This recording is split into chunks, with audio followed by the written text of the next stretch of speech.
नमस्कार दोस्तों, हमारे चैनल पांडे सनातनी में आपका स्वागत है। जय श्री कृष्णा, राधे राधे, हर हर महादेव। दोस्तों, आज हम सुनेंगे दुर्गा सप्तशती का 9वां, 10वां और 11वां अध्याय। बोलिए दुर्गा सप्तशती माता की जय, जगत जननी अम्बे की जय, महालक्ष्मी महासरस्वती माता की जय। आइए श्रवण करते हैं दुर्गा सप्तशती का 9वां अध्याय। बोलिए दुर्गा मैया की जय। जो बंदूक के समान रक्त वर्ण एवं स्वर्ण के समान पीत वर्ण है, अपने भुजदंडों में सुंदर रुद्राक्ष माला, पास तथा वरदायिनी मुद्राएं धारण कर रहा है। इस प्रकार अर्धचंद्रमा के आभूषणों से शोभित 3 नेत्र वाले अर्धनारीश्वर स्वरूप के श्री विग्रह की मैं शरण ले। राजा बोला, हे भगवान, आपने रक्तबीज के वध से संबंध रखने वाले श्री देवी जी के चरित्र का महात्म्य विचित्र प्रकार से कह सुनाया है। अब मैं रक्तबीज का वध हो जाने पर महान क्रोधी शुंभ तथा निशुंभ ने जो भी कर्म किया हो उसे सुनना चाहता हूँ। ऋषि बोले, हे राजन, रक्तबीज के मर जाने पर एवं युद्ध में अन्य असुरों के भी मारे जाने पर शुंभ निशुंभ का क्रोध बढ़ गया। अपनी भारी सेना का नाश होता देखकर निशुंभ के क्रोध का पारा चढ़ गया। फिर दैत्य की प्रधान सेना को साथ लेकर निशुंभ युद्ध में दौड़ आया। उसके आगे पीछे दाएं बाएं बड़े बड़े दैत्य थे। वे क्रोध के मारे अपने होठों को चबा रहे थे। वे सभी देवी को मार डालने के लिए आ गए। कुपित होकर शुंभ भी अपनी सेना के साथ मात्र गणों से लड़कर चंडिका को मार डालने का इच्छा से आ गया। तब देवी जी के साथ शुंभ निशुंभ का बड़ा भारी युद्ध होने लगा। दोनों दैत्य बादलों की तरह बाणों की वर्षा करने लगे।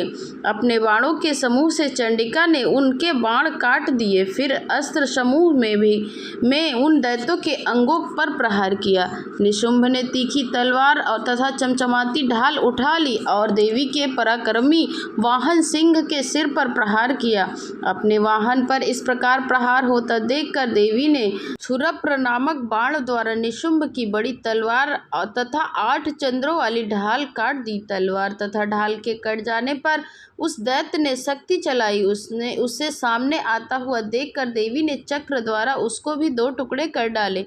तब अत्यंत कुपित होकर निशुंभ दानव ने शूल उठा लिया और देवी के ओर फेंक दिया। देवी ने मुक्के के प्रहार से उसे भी चूर चूर कर दिया। गदा उठाकर फिर चंडिका की ओर उसने फेंकी।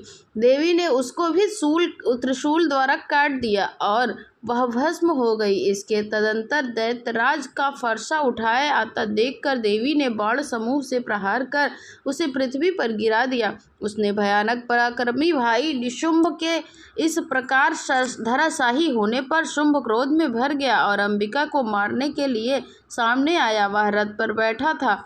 उसकी बड़ी अनुपम 8 भुजाएं थी। वह उसने भयंकर शस्त्र शोभायमान थे। उन भुजाओं से सारे आकाश को ढांप कर रखा था।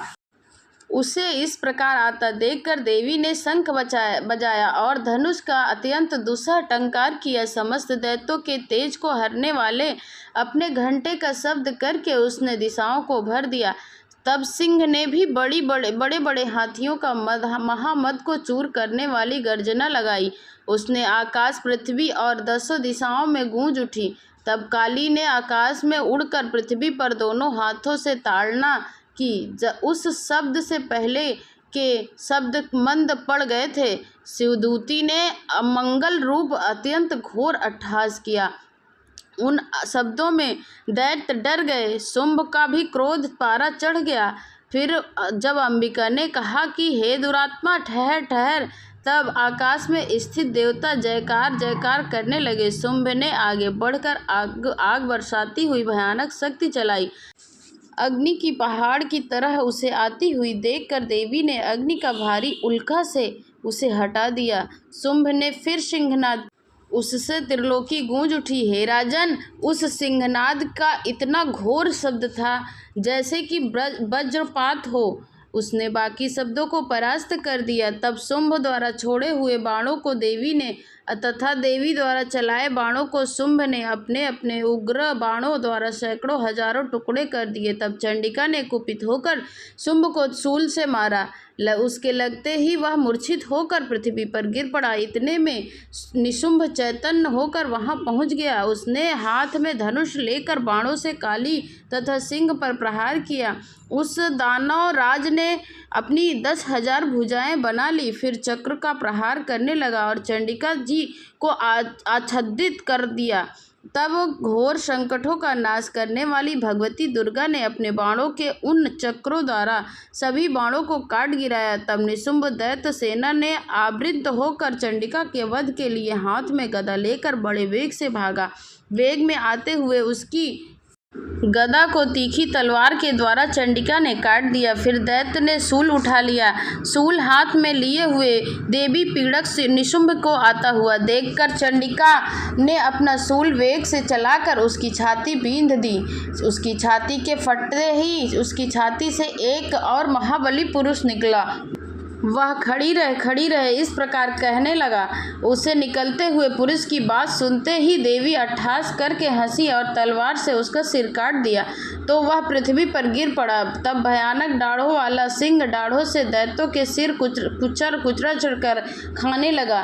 इस प्रकार काली तथा शिवदूती ने बहुत से दैत्यों का भक्षण कर डाला। कितने एक दैत्यों को कौमारी की शक्ति ने नष्ट कर दिए और कितने एक ब्रह्माणी के मंत्र पूरित जल द्वारा तजोहत होकर भाग गए।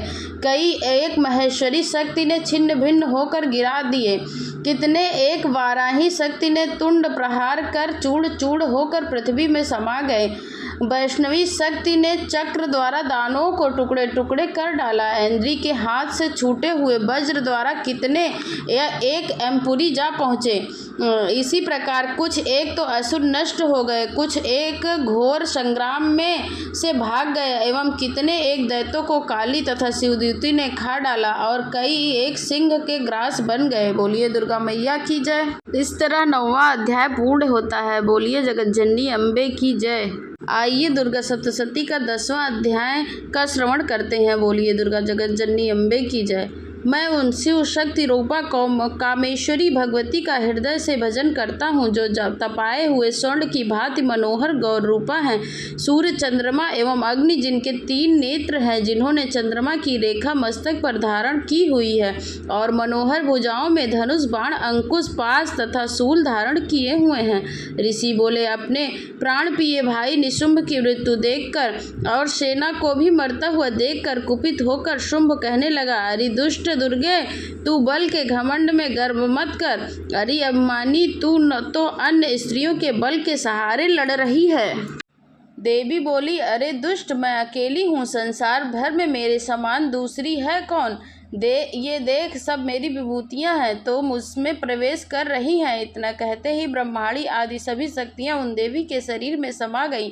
अकेली अंबिका देवी ही वहाँ रह गईं। देवी बोली, मैं अपने ऐश्वर्य शक्ति संपन्न अनेकों विभूतियों के रूप में पहले यहाँ विद्यमान थी, अब सभी रूप मैंने समेट लिए हैं। अब तो मैं अकेली ही युद्ध में खड़ी हूँ, तू भी स्थिर हो जा।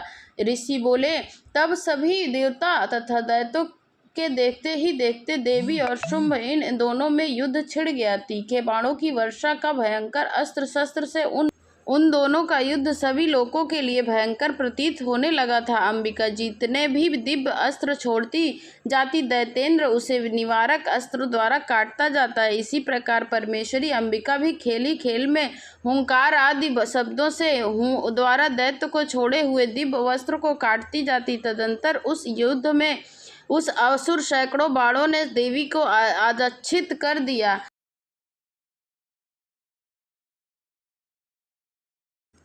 तब देवी ने भी कुपित होकर बाणों द्वारा उसका धनुष काट दिया। धनुष के टूट जाने पर दैतेंद्र ने हाथ में शक्ति उठा ली। वह अभी उसके हाथ में ही थी कि देवी ने चक्र द्वारा शक्ति भी काट डाली। तब दैत्यराज तलवार तथा 100 चंद्रमा वाली चमचमाती ढाल लेकर देवी पर भागा। तब देवी ने भागते हुए उसकी तलवार तथा सूर्य जैसी चमचमाती ढाल उस अपने धनुष से छोड़े हुए तीखे बाणों से तुरंत काट दिए। रथ के घोड़े सारथी का भी मार दिया।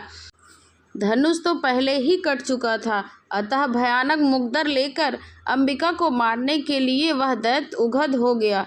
उसके मुग्दर को भी देवी ने तीखे बाणों से काट दिए। फिर वह दैत्य मुक्का तानकर बड़े वेग से दौड़ा। जाते ही उस दैत्येश्वर ने देवी के हृदय पर मुक्का मार दिया। देवी ने भी उसकी छाती पर एक चपेट जमा दी। देवी की चपेट लगते ही वह दैत्यराज पृथ्वी पर गिर पड़ा। गिरकर फिर सहसा उसी प्रकार उठ खड़ा हुआ। तब वह उछलकर देवी को उठाकर आकाश में स्थित हो गया। वहां भी निराधार होकर चंडिका देवी उसके साथ युद्ध करने लगी। आकाश में उस समय दैत्य तथा चंडिका का आपस में घोर युद्ध हो रहा था। वह युद्ध सिद्ध मुनियों के विस्मय में डालने वाला था। तब अंबिका ने उसके साथ देर तक युद्ध करते करते दैत्य को उठा लिया और मारकर उसे पृथ्वी पर पटक दिया। देवी द्वारा पटका हुआ वह पृथ्वी पर आकर खड़ा हो गया और मुक्का तानकर वह दुष्ट देवी को मारने की इच्छा से बड़े वेग से दौड़ा। तब उस दैत्यराज को आता हुआ देखकर देवी ने उसकी छाती में त्रिशूल भोंक दिए और वह पृथ्वी पर गिर पड़ा। देवी के शूल के छत बिछत होकर पृथ्वी पर गिरते ही उसके प्राण निकल गए। उसका गिरना भी समुद्र, द्वीप एवं पर्वतों के साथ सारी पृथ्वी को हिला देने वाला था। उस दुरात्मा के मरते ही सारा जगत स्वस्थ एवं प्रसन्न हो गया। आकाश भी बहुत ही साफ हो गया, दिखाई देने लगा। पहले भी जो उपद्रवी मेघ उठ रहे थे और तथा उल्कापात हो रहा था, वे सब अब शांत हो गए थे। दैत्य के मारे जाने पर नदियां अपने अपने मार्ग में चलने लगी थीं। उसकी मृत्यु होते ही सभी देवता के मन प्रसन्न हो गए। गंधर्व मनोहर गायन करने लगे, अन्य गंधर्व बाजा बजाने लगे, अप्सराएं नाचने लगी, वायु पवित्र होकर बहने लगी, सूर्य उज्जवल होकर चमकने लगा, शांत हुई अग्निशालाओं की अग्नि जलने लगी और दिशाओं का भयंकर आवाज शांत हो गई। बोलिए दुर्गा मैया की जय। यह दुर्गा सप्तशती का 10वां अध्याय पूर्ण होता है। बोलिए जगत जननी माता की जय। जय अम्बे की जय। आइए श्रवण करते हैं दुर्गा सप्तशती का 11वां अध्याय। देवताओं द्वारा देवी की स्तुति तथा देवी द्वारा देवताओं को वरदान। प्रातः काल के सूर्य के समान जिनके अंग की कांति है, जिनके मस्तक पर चंद्रमा की किरीट मुकुट है, ऊंचे उठे हुए जिनके युगल स्तन हैं, तीनों नेत्रों में जो शोभित हैं, जो मंद मुस्कुराहट वाले मुखार विंदु से शोभायमान है, अभय मुद्रा वाले हाथों में जिन्होंने वरदायक अंकुश पास धारण किए हुए हैं, ऐसी भुवनेश्वरी देवी का मैं भजन करती हूँ। ऋषि बोले, उन देवी ने जब दैत्यराज महाअसुर शुंभ का वध कर दिया, तब इंद्र आदि सभी देवता अग्नि के सामने करके अपने मनोरथ सिद्ध के लाभ से सभी दिशाओं को अपने मुख कमलों के तेज से प्रकाशित करते हुए कात्यायनी देवी की स्तुति करने लगे। देवता बोले, हे शरणागत संकटों को निवारने वाली देवी, हम पर प्रसन्न हो, सारे जगत की ममता प्रसन्न हो। हे परमेश्वरी विश्वेश्वरी, विश्व की रक्षा कीजिए। हे देवी, आप ही चर अचर की स्वामिनी हो, आप ही एकमात्र जगत का आधार हो, पृथ्वी स्वरूप में विराजमान रही हो। हे देवी जी, आपका पराक्रम अलंघनीय है। आप ही जो जल स्वरूप में स्थित होकर इस सारे विश्व को तृप्त करती हो, अनंत पराक्रम वाली आप ही वैष्णवी शक्ति हो, विश्व भर की परम जीत माया आप ही हो। हे देवी, आपने इस संसार जगत को मोहित कर रखा है, पृथ्वी पर आपकी प्रसन्नता से ही मुक्ति का लाभ होता है। हे देवी जी, सभी विद्याएं आपका भेद है, जगत भर की स्त्रियां सब आपकी ही मूर्ति हैं। हे जगदम्बे, आप अकेली ने सारे जगत को व्याप्त किया हुआ है, आपकी स्तुति क्या हो सकती है। आप तो स्तुति से परे हैं एवं परावाणी हैं हो, जबकि आप सबकी आधार एवं स्वर्ग मुक्ति देने वाली हो, इसी से आपकी स्तुति हो गई है। आपकी स्तुति के लिए अन्य कौन सी उत्तम युक्तियाँ हो सकती हैं। सभी के हृदय में बुद्धि रूप होकर आप ही स्थित होती हो। हे देवी, स्वर्ग एवं मोक्ष देने वाली नारायणी, आपको नमस्कार हो। कला, काष्ठा आदि रूप से अवस्थाओं को क्रम से बदल देने वाली, विश्व में संहार के शक्ति रूप में नारायणी देवी, आपको नमस्कार हो। हे देवी, आप सभी मंगलों को देने वाली हो, सभी अर्थों को सिद्ध कराने वाली हो, शिवा हो, शरणागत रक्षक हो, तीनों नेत्र वाली हो। हे महागौरी, हे नारायणी, आपको नमस्कार हो। आप ही सृष्ट स्थित एवं संहार करने में सनातन शक्ति स्वरूपा हो। आप गुणमयी हो और गुणों का आधार हो। हे नारायणी देवी, आपको नमस्कार हो। शरण में आए हुए दीन दुखियों की रक्षा करने वाली, संलग्न सबके संकट निवारण करने वाली देवी नारायणी आपको नमस्कार है। हंसों से जुते हुए विमान पर विराजमान ब्रह्मा जी के रूप को धारण करने वाली, कुश मिश्रित जल छिड़कने वाली हे नारायणी देवी आपको नमस्कार हो। महेश्वरी के रूप में त्रिशूल, चंद्रमा और सर्पों को धारण करने वाली, वृषभ वाहन पर बैठने वाली हे नारायणी आपको नमस्कार हो। मोर पर तथा मुर्गों से आवृत महाशक्ति को धारण करने वाली, पाप रहित कौमारी रूप में स्थित है हे नारायणी आपको नमस्कार है। चक्र, शक्र, सारंग इन उत्तम शस्त्रों को धारण करने वाली वैष्णवी शक्ति रूपा प्रसन्न हो हे नारायणी आपको नमस्कार है। हाथ में भयंकर चक्र धारण किए हुए, डाढ़ों पर पृथ्वी उठाए हुए वाराह रूप धारणी शिवे नारायणी आपको नमस्कार है। भयानक नरसिंह का रूप धारण करके दैत्य का वध करने वाली, करने के लिए उधमशील, त्रिलोकी की रक्षा करने में परायण नारायणी आपको नमस्कार हो। हजार उज्ज्वल नेत्र धारण करने वाली, किरीट धारणी, महावज्र धारणी, उतासुर के प्राण हरने वाली इंद्रिय शक्ति नारायणी आपको नमस्कार है। शिवदूती के स्वरूप से दैत्यों की बड़ी सेना का नाश करने वाली, महानाद करने वाली, भयंकर रूप वाली नारायणी आपको नमस्कार है। भयानक दाढ़ों से, भयानक मुख वाली, मुंडमालाओं से शोभायमान मुंडों का मंथन करने वाली चामुंडा नारायणी आपको नमस्कार है। लक्ष्मी, लज्जा, महाविद्या, श्रद्धा, पुष्ट, स्वधा, ध्रुवा, महारात्रि, महाविद्या हे नारायणी आपको। निघा, सरस्वती, बरा, ऐश्वर्य रूपा, पार्वती, महाकाली, संयमशीला, सर्वस्वामिनी हे नारायणी आपको नमस्कार है। सर्वस्वरूपा, सर्वेश्वरी, सभी शक्तियों से संपन्न हे दुर्गा देवी हमारी समस्त भयों से रक्षा करें हे देवी आपको नमस्कार है। यह आपका मुख 3 नेत्रों से विभूषित आदि सुंदर हमारी सभी भयों से रक्षा करो हे कात्यायनी आपको नमस्कार है। हे भद्रकाली, सभी दैत्यों का नाश करने वाली, भटकती हुई अग्नि की ज्वालाओं से महाभयानक आपका त्रिशूल हमारी भय से रक्षा करे आपको नमस्कार है। हे देवी, शब्द द्वारा सारे जगत को व्याप्त करके जो दैत्यों का तेज हनन कर देता है, वह आपका घंटा जैसे माता अपने पुत्रों को पापों से बचाती है, वैसे ही हमारी रक्षा करो हे चंडिके। आपके सुंदर हाथों का तलवार जो असुरों के खून तथा चर्बी से लथपथ हो रही है, वह हमारा मंगल करे। हम आपको प्रणाम करते हैं हे देवी। जब आप प्रसन्न होती हो तो सभी रोगों को नष्ट कर देती हो। आपके क्रोध करने पर सभी मनोरथ एवं आपकी कामनाएं नाश हो जाती हैं। आपके आश्रित पुरुषों पर कोई संकट नहीं आता, अपितु आपके आश्रित पुरुषों दूसरों को भी आश्रय देने वाले हो जाते हैं। हे देवी, आपने जो आज इन धर्मदेशी महादैत्यों का नाश किया है, हे अंबिके, आपके सिवाय और कौन दूसरा ऐसा कर सकता था। विद्याओं में, विचारों के दीप करूप, शास्त्रों में, वेद वाक्यों में आपके सिवाय और किसका वर्णन आता है, और ना आपके सिवाय कोई दूसरी शक्ति है जो इस विश्व को अज्ञान रूपी भयानक अंधकार से पूर्ण ममता रूपी गड्ढे में भटकती रही है। हे राक्षस हो, जहाँ कठोर विष वाले सर्प हों, जहाँ शत्रु हों, जहाँ पर डाकुओं का दल हो, और जहाँ वन में आग लग रही हो, एवं समुद्र के मध्य में जहाँ दावा दलन हो, वहीं उपस्थित होकर आप ही विश्व की रक्षा करती हो। हे विश्वेश्वरी, आप विश्व की रक्षा करती हो। हे विश्वरूपा होकर विश्व को धारण करती हो,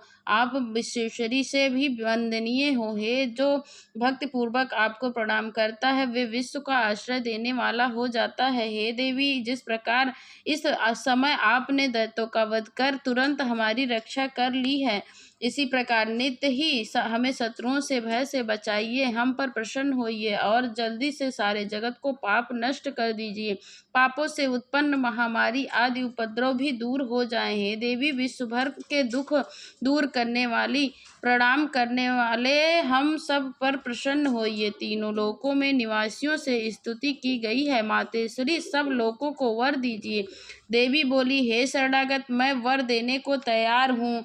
मन चाहा वर मांग लो, संसार का उपकार वर मैं अवश्य देती हूँ। देवता बोले, हे सर्वेश्वरी, आप त्रिलोकी की समस्त बाधाएं शांत करें और इसी प्रकार हमारे शत्रुओं का नाश करती रहें।